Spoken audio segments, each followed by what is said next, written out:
కార్తీక పురాణం 10వ అధ్యాయం. జనక మహారాజు వశిష్ఠమునిని గౌరవంగా ఇలా అడిగాడు.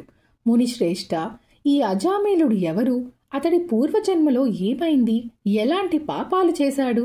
ఇప్పుడు విష్ణుదూతలు వానిని వైకుంఠానికి తీసుకువెళ్లిన తర్వాత ఏం జరిగింది?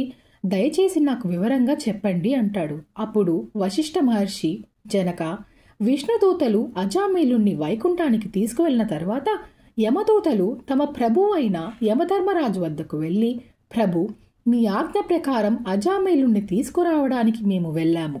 కాని అక్కడికి విష్ణుదూతలు కూడా వచ్చి మాతో వాదించారు. వారు అజామీలుణ్ణి విష్ణు విమానంలోకి ఎక్కించి వైకుంఠానికి తీసుకుపోయారు. మేము ఏమి చేయలేకపోయాము, అందుకే బాధతో ఇక్కడికి వచ్చాము అని భయంతో చెప్తారు. అప్పుడు యమధర్మరాజు ఆశ్చర్యపడి ఇలా అంటాడు, అయ్యో, ఇంతవరకు ఇలాంటిది ఎప్పుడూ జరగనే లేదు.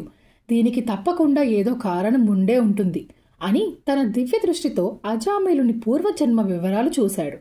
ఓహో, ఇదా విషయం. మరణ సమయంలో అజామీలుడు నారాయణ అని విష్ణు నామస్మరణ చేశాడు.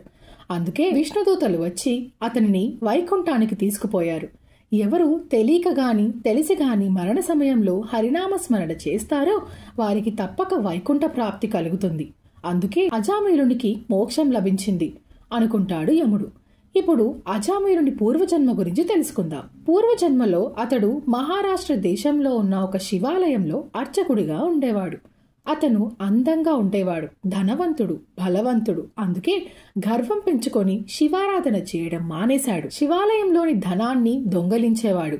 శివునికి ధూపదీప నైవేద్యములు సమర్పించక దుష్టుల మధ్య తిరుగుతూ ఉండేవాడు. కొన్నిసార్లు శివలింగం ఎదుట కూడా నిర్లక్ష్యంగా ప్రవర్తించేవాడు. అతనికి ఒక బీద బ్రాహ్మణ స్త్రీతో రహస్య సంబంధం ఏర్పడింది. ఆ స్త్రీ కూడా చాలా అందంగా ఉండేది. ఆమె భర్తను పట్టించుకోకుండా బయట తిరుగుతూ కాలం గడిపేది. ఒకరోజు ఆమె భర్త భిక్షాటనకు వెళ్లి పెద్ద మూటతో బియ్యం, కూరలు తీసుకువచ్చాడు. అలసిపోయి భార్యతో, నాకు చాలా ఆకలిగా ఉంది, త్వరగా వంట చేసి పెట్టు అంటాడు. కాని ఆమె కోపంగా నిర్లక్ష్యంగా ప్రవర్తించింది. నీళ్లు కూడా ఇవ్వలేదు. మరి ఆమెలో విరక్తితో మరో వ్యక్తిపై మనసు ఉండడంతో భర్తను పట్టించుకోలేదు. దాంతో భర్తకు కోపం వచ్చి ఒక కర్రతో కొట్టాడు.